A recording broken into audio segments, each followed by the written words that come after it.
matter what anybody tells you, words and ideas can change the world. And the human race is filled with passion.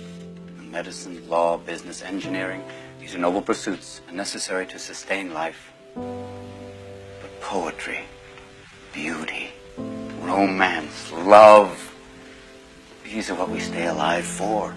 That you are here. That life exists and identity.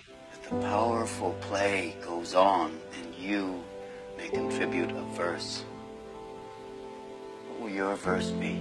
Why can't we treat death with a certain amount of humanity and dignity and decency and, God forbid, maybe even humor? Death is not the enemy, gentlemen. If we're going to fight a disease, let's fight one of the most terrible diseases of all, indifference. A doctor's mission should be not just to prevent death, but also to improve the quality of life. That's why you treat a disease, you win, you lose. You treat a person, I guarantee you'll win, no matter what the outcome. So if I asked you about art, you'd probably give me the skinny on every art book ever written. Michelangelo. You know a lot about him. Life's work, political aspirations, him and the Pope, sexual orientation, the whole works, right? I bet you can't tell me what it smells like in the Sistine Chapel. You've never actually stood there and looked up at that beautiful ceiling. Seen that? If I ask you about women, you'd probably give me a syllabus of your personal favorites. You may have even been laid a few times. But you can't tell me what it feels like to wake up next to a woman and feel truly happy. When I ask you about war, you'd probably throw Shakespeare at me, right? Once more into the breach, dear friends. But you've never been near one.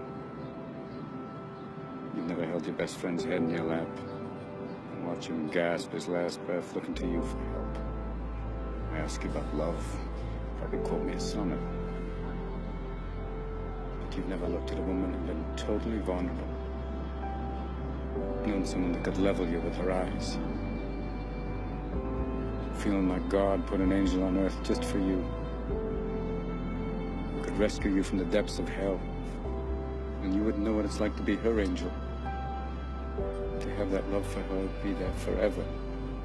Through anything. Through cancer. And you would know about sleeping sitting up in a hospital room for 2 months, holding her hand, because the doctors could see in your eyes that the terms visiting hours don't apply to you. You don't know about real loss, because it only occurs when you love something more than you love yourself. I doubt you've ever dared to love anybody that much. You know, as we come to the end of this phase of our life, we find ourselves trying to remember the good times and trying to forget the bad times. And we find ourselves thinking about the future.